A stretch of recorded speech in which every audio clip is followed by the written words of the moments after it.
In the stillness of the night, when the world is wrapped in silence, our hearts often carry unspoken wishes. These are the dreams we hold close, whispering them only to Allah, trusting that He understands the deepest language of our souls. Imagine a woman, filled with joy at the news of her pregnancy, yet harboring a secret longing for a son. She had already raised her younger sister as her own, and now she yearned for a little boy to cherish, to nurture, to watch grow strong. But she kept this wish to herself, sharing it only in the quiet moments of prayer.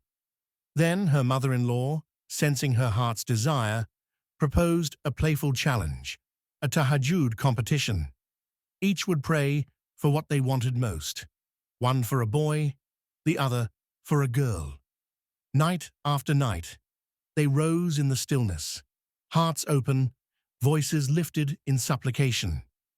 The woman would hear her mother-in-law stirring at dawn, and with a smile, she would join her in prayer, asking, "Ya Allah, bless us with a healthy baby boy."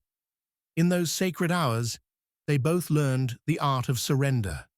They prayed with hope, but also with the understanding that Allah knows what is best for them. And then came the day of the ultrasound, a moment filled with anticipation. As the technician revealed the news, the room fell silent. Twins, one boy and one girl. In that instant, it felt as if Allah had answered not just their prayers, but the very essence of their hearts. Why compete when He could bless them both? This story teaches us a profound truth. Allah always answers our du'a, but not always in the way we expect. Sometimes He grants our requests, sometimes He delays them for a greater purpose, and sometimes He blesses us with more than we could have ever imagined. This aligns beautifully with modern psychology, which tells us that letting go of rigid expectations can reduce anxiety and open our hearts to gratitude.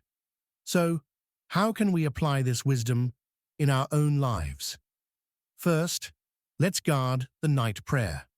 The Prophet Muhammad emphasized its importance, reminding us that it nurtures sincerity and emotional clarity. Second, when we ask Allah, let's do so with hope, not demands. Du'a is a conversation, a gentle exchange of our hearts. Third, practice tawakkul daily. Make your efforts, but consciously release the outcomes to Allah. This act of surrender aligns with what we know about stress and mental well-being. And finally, respond with gratitude in all outcomes. Gratitude rewires our brains toward optimism and resilience, inviting more blessings into our lives. Allah promises, "If you are grateful, I will surely increase you." As we reflect on these teachings, let's remember that Allah listens most attentively in the quiet of the night.